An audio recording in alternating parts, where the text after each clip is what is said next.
Qui a passé son temps à faire ses preuves. Notre invité du jour est un homme multidimensionnel. C'est inimaginable aujourd'hui. Je vous présente Christine Kamchen.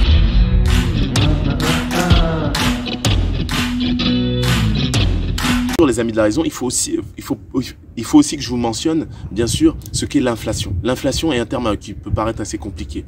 Mais pour faire simple, l'inflation est en fait un révélateur de votre pouvoir d'achat. C'est-à-dire que vous avez une monnaie, X ou Y, et avec cette monnaie, vous pouvez plus ou moins acheter... donc avec cette monnaie, vous pouvez plus ou moins acheter un certain produit, des produits. En fait, en inflation, dans le marché de l'inflation, on s'intéresse à des baskets. Vous pouvez acheter, par exemple, un basket de ce qu'on appelle de goods, de biens, d'accord? Donc, des biens journaliers, ça peut être beurre, farine, etc. C'était caché. Donc, vous avez votre caddie, vous allez à Leclerc en début d'année. Avec 100 €, vous remplissez votre caddie. Vous arrivez en fin d'année, pour la même chose, il vous faut peut-être 110 €. Et là, ce que vous allez dire, c'est que vous avez un taux d'inflation de 10%. Okay, alors, il faut faire très attention à ce taux. Comme toute chose, en fait, dans la vie, quand toute personne qui a un peu, finalement, d'expérience se rend compte que tout milieu, j'essaye de voir un milieu qui n'est pas corrompu, mais tout milieu est corrompu. Et il est corrompu par quoi? Par l'ego et par des valeurs, finalement, qui sont un peu, comment dire... des valeurs extérieures finalement, des valeurs de votre environnement. Alors je m'explique. Pour éviter de faire peur aux gens, avec un taux d'inflation trop grand, on va essayer de réduire ce taux d'inflation en changeant les critères de calcul de ce panier de goods, de ce panier de biens. Alors qu'est-ce qu'on va faire par exemple?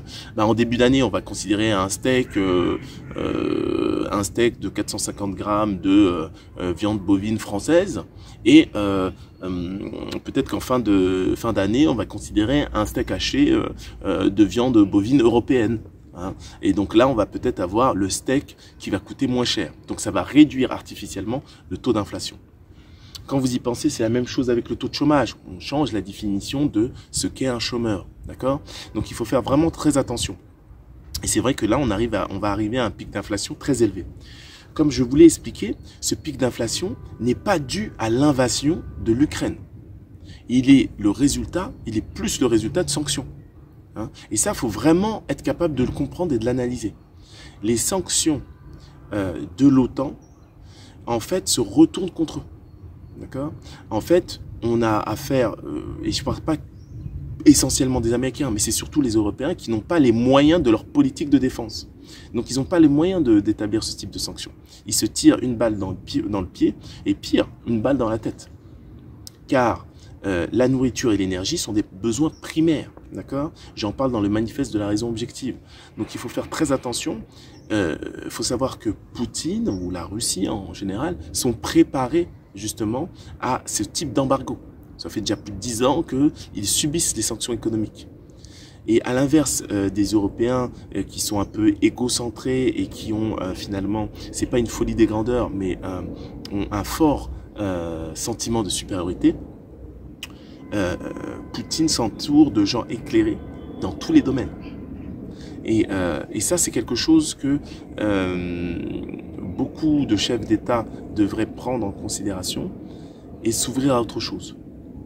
Moi, en qualité d'entrepreneur, ça m'arrive d'aider aujourd'hui des gouvernements dans certaines prises de décision, que ce soit des réformes de l'éducation ou même des réformes fiscales ou financières. Je vous invite vraiment à nous contacter si vous faites partie d'une organisation gouvernementale ou même d'un gouvernement. Aujourd'hui, j'ai décidé de mettre mon expertise d'entrepreneur, mon expertise de financier à la City au service des peuples. D'accord? On n'est plus sur que ça soit le peuple français ou même le peuple africain, des peuples. L'idée, c'est d'avoir une justice harmonieuse. Et la majorité de ma carrière a été basée sur la recherche de cet équilibre. D'accord? Je vous invite vraiment à jeter un coup d'œil au manifeste de la raison objective. Alors, sur ce, comme d'habitude, hein, les amis de la raison, je vous souhaite une bonne fin de semaine, mais surtout, vraiment de prendre soin de votre conscience. À bientôt.